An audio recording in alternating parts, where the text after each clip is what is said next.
రాష్ట్రంలో 17 మెడికల్ కళాశాలలను ప్రైవేటు పరం చేసేందుకు ప్రభుత్వం చేస్తున్న ప్రయత్నాలను నిరసిస్తూ వైఎస్ఆర్సీపీ యువజన విభాగం, విద్యార్థి విభాగాల సంయుక్త ఆధ్వర్యంలో ఈ నెల 19న చలో ప్రభుత్వ మెడికల్ కాలేజీల ఆందోళనకు పిలుపునిస్తున్నట్లు వైఎస్ఆర్సీపీ యువజన విభాగం రాష్ట్ర అధ్యక్షుడు జక్కంపూడి రాజా వెల్లడించారు. స్థానిక ప్రకాష్ నగర్లోని తన స్వగృహం వద్ద బుధవారం ఉదయం నిర్వహించిన మీడియా సమావేశంలో ఆయన మాట్లాడుతూ ఈ ఆందోళనకు ప్రజా సంఘాలు కూడా మద్దతు ఇవ్వాలని కోరుతున్నామని అన్నారు. ప్రభుత్వ మెడికల్ కళాశాలల్లో పీపీపీ విధానాన్ని అందరూ వ్యతిరేకించాలని అన్నారు. మెడికల్ కళాశాలలను ప్రైవేటీకరణ చేసే దిశగా కూటమి ప్రభుత్వ నిర్ణయాన్ని తాము పూర్తిగా వ్యతిరేకిస్తున్నామని అన్నారు. వైద్య విద్యను వ్యాపారం చేయాలని చూడడం దారుణమని అన్నారు. చంద్రబాబు, పవన్ దయచేసి ఈగోలకు పోవద్దని అన్నారు. పేద ప్రజలకు మేలు చేకూరే ప్రభుత్వ మెడికల్ కళాశాలల విధానాన్ని ప్రైవేటీకరణ చేసే ఆలోచనను కూటమి ప్రభుత్వం విరమించుకోవాలని విజ్ఞప్తి చేశారు. నిరుపేదలకు కార్పొరేట్ స్థాయి వైద్యాన్ని చేరువ చేయాలనే లక్ష్యంతోనే మాజీ ముఖ్యమంత్రి వైఎస్ జగన్మోహన్ రెడ్డి కేంద్రానికి విజ్ఞప్తి చేసి ఆయన పాలనా కాలంలోనే 17 మెడికల్ కాలేజీలకు అనుమతులు తేవడమే కాకుండా 185 ఎకరాల స్థలాన్ని ఎటువంటి వివాదాలు లేకుండా ఆయా మెడికల్ కాలేజీల నిర్మాణానికి కేటాయించడం జరిగిందన్నారు. దీనికి సంబంధించి భూసేకరణ పరంగా ఎటువంటి బకాయిలు, వివాదాలు లేవని, నాబార్డ్ కేంద్ర ప్రభుత్వం ద్వారా 8,840 కోట్ల రూపాయల మేర నిధులకు సంబంధించి అడ్మినిస్ట్రేటివ్ అనుమతులు తెచ్చామని అన్నారు.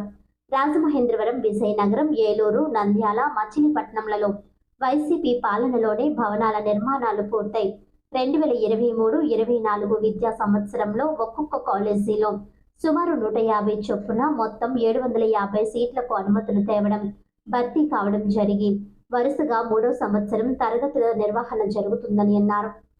డబ్బా కొట్టుకుంటూ బాకాలు కొట్టుకునేటటువంటి నారా చంద్రబాబు నాయుడు గారు ఎన్నికలకు ముందు సంపద సృష్టిస్తాను అని చెప్పడం జరిగింది. అంటే నేను ఇవాళ అడుగుతా ఉన్నా, సంపద సృష్టించడం అంటే ఏంటి? గవర్నమెంట్ ఆస్తుల్ని ప్రైవేటీకరణ చేయడమా సంపద సృష్టించడం అని అంటే? దయచేసి ఏ మేరకు మీకు చిత్తశుద్ధి ఉన్నా కూడా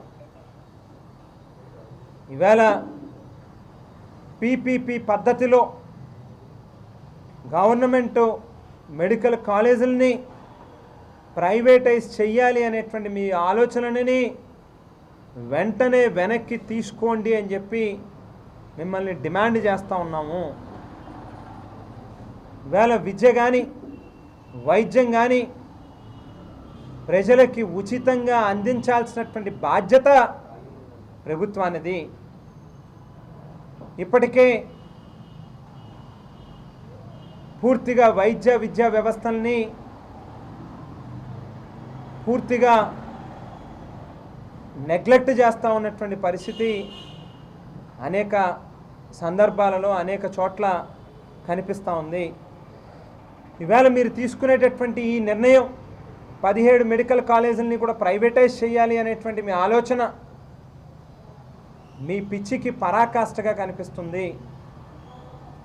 పేదవాడి మీద మీకున్నటువంటి ఒక అక్కసు, కోపం, మీ ద్వేషం ఇవాళ మీరు తీసుకునేటటువంటి నిర్ణయానికి పరాకాష్ఠగా కనిపిస్తూ ఉంది అని చెప్పి సందర్భంగా తెలియజేస్తూ ఉన్నా. అమరావతి ప్రాజెక్టు చేస్తారు, ఒక రియల్ ఎస్టేట్ కంపెనీని నడిపేటటువంటి విధానంలో ఓ పక్కన ప్లాటింగ్లు మీరే చేస్తూ ఉంటారు, ఓ పక్కన అవసరం లేకపోయినప్పటికీ కూడా వేల ఎకరాల భూముల్ని సేకరించేటటువంటి ప్రయత్నం చేస్తారు. ఏదైతే ప్రైవేట్ కంపెనీలు, రియల్ ఎస్టేట్ వ్యాపారస్తులు చేయాల్సినటువంటి పనులు గవర్నమెంట్ ఏమో మేం చేస్తాము అని చెప్పి ముందుకు వస్తుంది. గవర్నమెంటు బాధ్యతగా విద్యని, వైద్యాన్ని నాణ్యతతో ఉచితంగా గ్లోబల్ స్టాండర్డ్స్లో పేదవాడికి అందించాల్సినటువంటి బాధ్యత ఉన్నప్పటికీ వాటిని వచ్చి ప్రైవేటైజ్ చేస్తామని చెప్పని అంటారు. అంటే ఇది ఎంతవరకు ధర్మము అని చెప్పి అడుగుతా ఉన్నాం.